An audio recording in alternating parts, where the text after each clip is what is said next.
طه ما أنزلنا عليك القرآن لتشقى إلا تذكرة لمن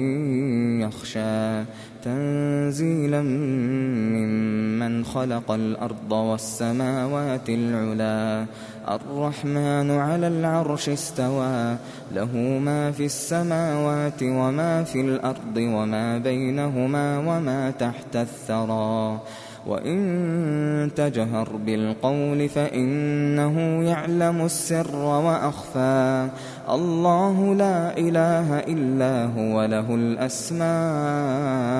الحسنى وهل أتاك حديث موسى إذ رأى نارا فقال لأهلهم كثوا إني آنست نارا لعلي آتيكم منها بقبس أو أجد على النار هدى فلما أتاها نودي يا موسى إني أنا ربك فاخلع نعليك إنك بالوادي المقدس طوى وأنا اخترتك فاستمع لما يوحى إنني أنا الله لا إله إلا أنا فاعبدني وأقم الصلاة لذكري إن الساعة آتية أكاد أخفيها لتجزى كل نفس بما تسعى فلا يصدنك عنها من لا يؤمن بها واتبع هواه فتردى وما تلك بيمينك يا موسى قال هي عصاي أتوكأ عليها وأهش بها على غنمي ولي فيها مآرب أخرى قال ألقها يا موسى فألقاها فإذا هي حية تسعى قال خذها ولا تخف سنعيدها سيرتها الأولى واضمم يدك إلى جناحك تخرج بيضاء من غير سوء آية أخرى لنريك من آياتنا الكبرى اذهب إلى فرعون إنه طغى قال رب اشرح لي صدري ويسر لي أمري واحلل عقدة من لساني يفقه قولي واجعل لي وزيرا من أهلي هارون أخي أشدد به أزري وأشركه في أمري كي نسبحك كثيرا ونذكرك كثيرا إنك كنت بنا بصيرا قال قد أوتيت سؤلك يا موسى ولقد مننا عليك مرة أخرى إذ أوحينا إلى أمك ما يوحى أن اقذفيه في التابوت فاقذفيه في اليم فليلقه اليم بالساحل يأخذه عدو لي وعدو له وألقيت عليك محبة مني ولتصنع على عيني إذ تمشي أختك فتقول هل أدلكم على من يكفله فرجعناك إلى أمك كي تقر عينها ولا تحزن وقتلت نفسا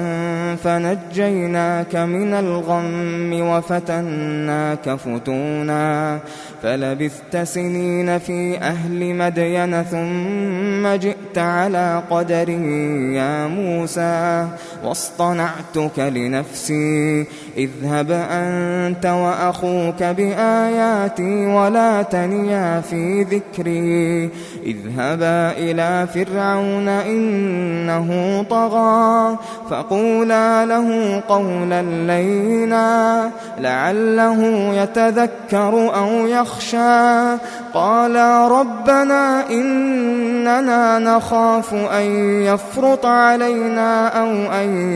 يطغى قال لا تخافا إنني معكما أسمع وأرى فأتياه فقولا إنا إنا رسولا ربك فأرسل معنا بني إسرائيل ولا تعذبهم قد جئناك بآية من ربك والسلام على من اتبع الهدى إنا قد أوحي إلينا أن العذاب على من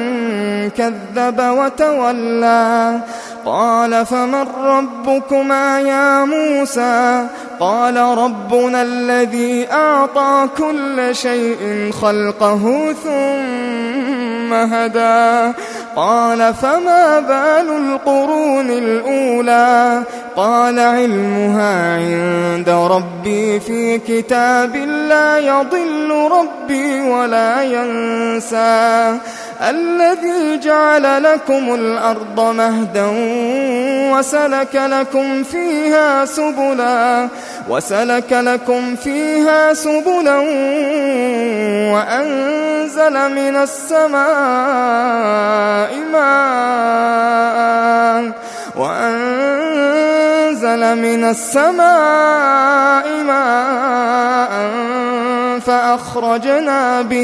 فأخرجنا به أزواجا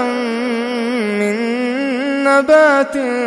شتى كلوا وارعوا أنعامكم إن في ذلك لآيات لأولي النهى منها خلقناكم وفيها نعيدكم ومنها نخرجكم تارة أخرى ولقد أريناه آياتنا كلها فكذب وأبى قال أجئتنا لتخرجنا من أرضنا بسحرك يا موسى فلنأتينك بسحر مثله فاجعل بيننا وبينك موعدا لا نخلفه نحن ولا أنت مكانا سوى قال موعدكم يوم الزينة وأن يحشر الناس ضحى فتولى فرعون فجمع كيده ثم أتى قال لهم موسى ويلكم لا تفتروا على الله كذبا فيسحتكم بعذاب وقد خاب من افترى فتنازعوا أمرهم بينهم وأسروا النجوى قالوا إن هذان لساحران يريدان أن يخرجاكم من أرضكم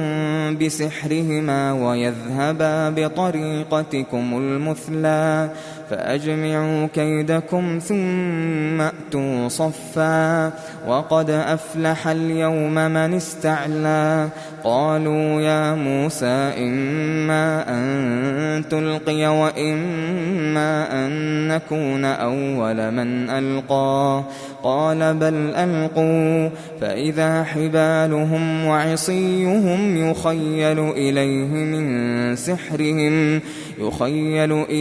من سحرهم أنها تسعى فأوجس في نفسه خيفة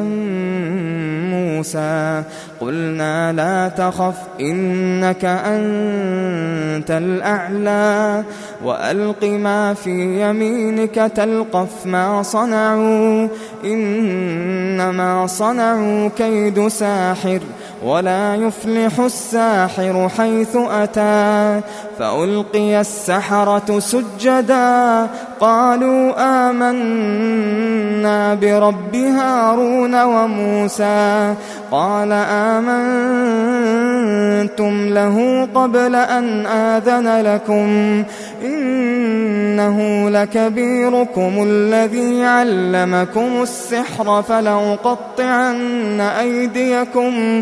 فلأقطعن أيديكم وأرجلكم من خلاف ولأصلبنكم في جذوع النخل ولتعلمن أينا أشد عذابا وأبقى. قالوا لن نؤثرك على ما جاءنا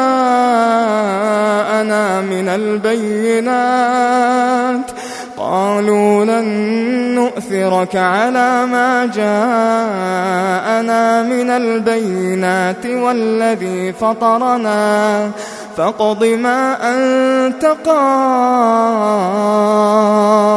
إنما تقضي هذه الحياة الدنيا إنا آمنا بربنا ليغفر لنا خطايانا وما أكرهتنا عليه من السحر والله خير وأبقى. إنه من يأت ربه مجرما فإن له جهنم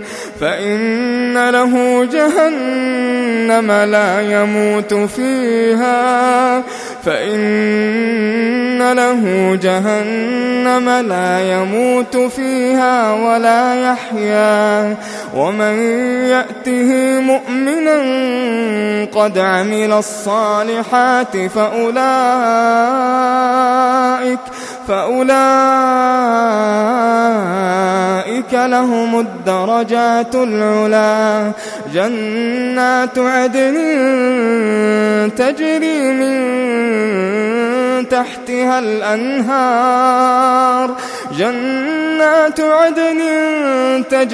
من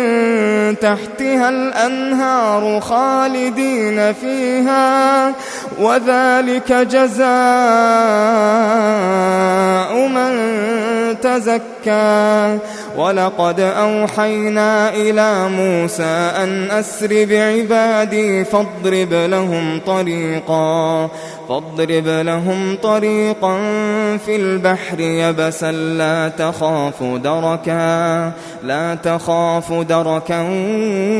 ولا تخشى. فأتبعهم فرعون بجنوده فغشيهم من اليم ما غشيهم وأضل فرعون قومه وما هدى. يا بني إسرائيل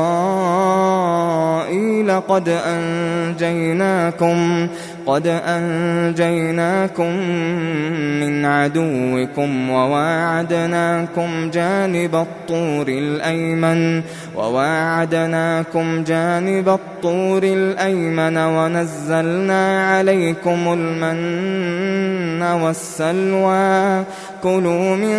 طيبات ما رزقناكم ولا تطغوا فيه فيحل عليكم غضبي ومن يحلل عليه غضبي فقد هوى. وإني لغفار لمن تاب وآمن وعمل صالحا ثم اهتدى. وما أعجلك عن قومك يا موسى قال هم أولئك على أثري وعجلت إليك رب لترضى. قال فإنا قد فتنا قومك من بعدك وأضلهم السامري. فرجع موسى إلى قومه غضبان أسفا قال يا قوم ألم يعدكم ربكم وعدا حسنا أفطال عليكم العهد أم أردتم أن يحل عليكم غضب من ربكم فأخلفتم موعدي. قالوا ما أخلفنا موعدك بملكنا ولكننا حملنا أوزارا من زينة القوم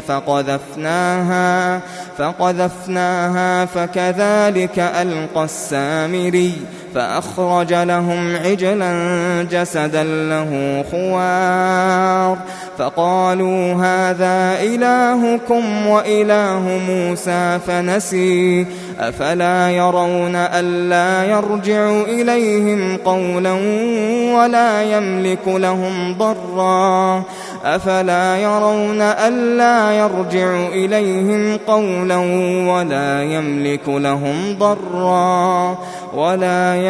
لهم ضرا ولا نفعا ولقد قال لهم هارون من قبل يا قوم إنما فتنتم به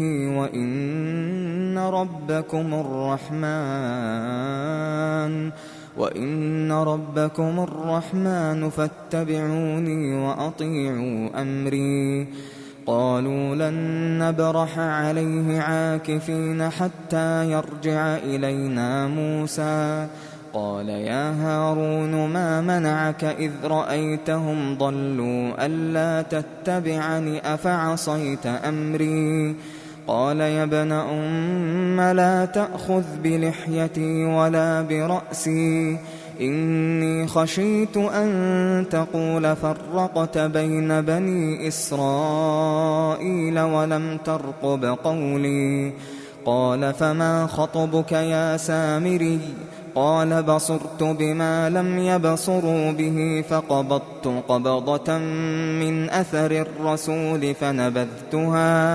فنبذتها وكذلك سولت لي نفسي قال فاذهب فإن لك في الحياة أن تقول لا مساس وإن لك موعدا لن تخلفه وانظر إلى إلهك الذي ظلت عليه عاكفا لنحرقنه ثم لننسفنه في اليم نسفا إنما إلهكم الله الذي لا إله إلا هو وسع كل شيء علما كذلك نقص عليك من أنباء ما قد سبق وقد آتيناك من لدنا ذكرا من أعرض عنه فإنه يحمل يوم القيامة وزرا خالدين فيه وساء لهم يوم القيامة حملا يوم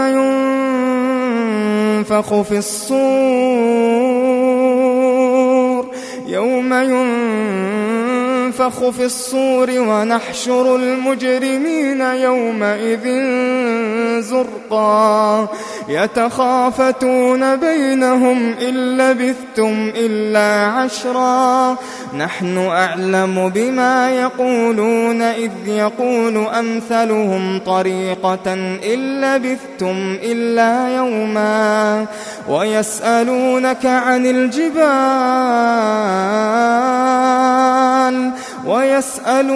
عن الجبال فقل ينسفها ربي نسفا فيذرها قاعا صفصفا لا ترى فيها عوجا ولا أمتا يومئذ يتبعون الداعي لا عوج له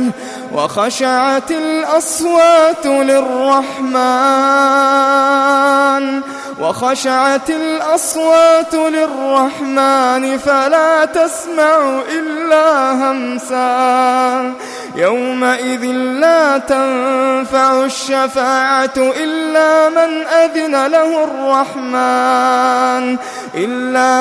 أذن له الرحمن ورضي له قولا يعلم ما بين أيديهم وما خلفهم ولا يحيطون به علما وعنت الوجوه للحي القيوم وقد خاب من حمل ظلما ومن يعمل من الصالحات وهو مؤمن فلا يخاف ظلما ولا هضما وكذلك أنزلناه قرآنا عربيا وصرفنا فيه من الوعيد لعلهم يتقون أو يحدث لهم ذكرا فتعالى الله الملك الحق ولا تعجل بالقرآن من قبل أن يقضى إليك وحيه وقل رب زدني علما ولقد عهدنا إلى آدم من قبل فنسي ولم نجد له عزما وإذ قلنا للملائكة اسجدوا لآدم فسجدوا إلا إبليس أبى فقلنا يا آدم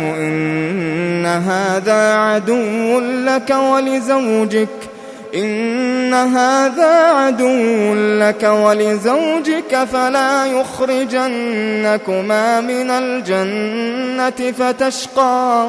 إن لك ألا تجوع فيها ولا تعرى وأنك لا تظمأ فيها ولا تضحى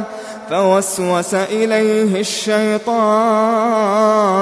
قال يا آدم هل أدلك على شجرة الخلد وملك لا يبلى فأكلا منها فبدت لهما سوآتهما وطفقا يخصفان عليهما من ورق الجنة وعصى آدم ربه فغوى ثم اجتباه ربه فتاب عليه وهدى قال اهبطا منها جميعا بعضكم لبعض عدو فإما يأتينكم مني هدى فمن اتبع هداي فلا يضل ولا يشقى ومن أعرض عن ذكري فإن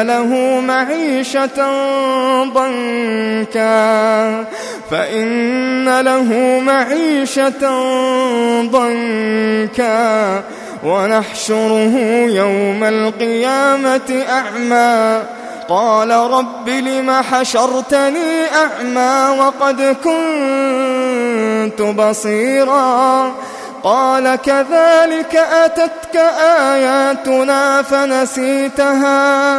فنسيتها وكذلك اليوم تنسى وكذلك نجزي من أسرف ولم يؤمن بآيات ربه ولعذاب الآخرة أشد وأبقى أفألم يهد لهم كم أهلكنا قبلهم من القرون يمشون في مساكنهم إن في ذلك لآيات لأولي النهى ولولا كلمة سبقت من ربك لكان لزاما وأجل مسمى فاصبر على ما يقولون وسبح بحمد ربك قبل طلوع الشمس وقبل غروبها ومن آناء الليل فسبح وأطراف النهار لعلك ترضى ولا تمدن عينيك إلى ما متعنا به أزواجا منهم زهرة الحياة الدنيا لنفتنهم فيه ورزق ربك خير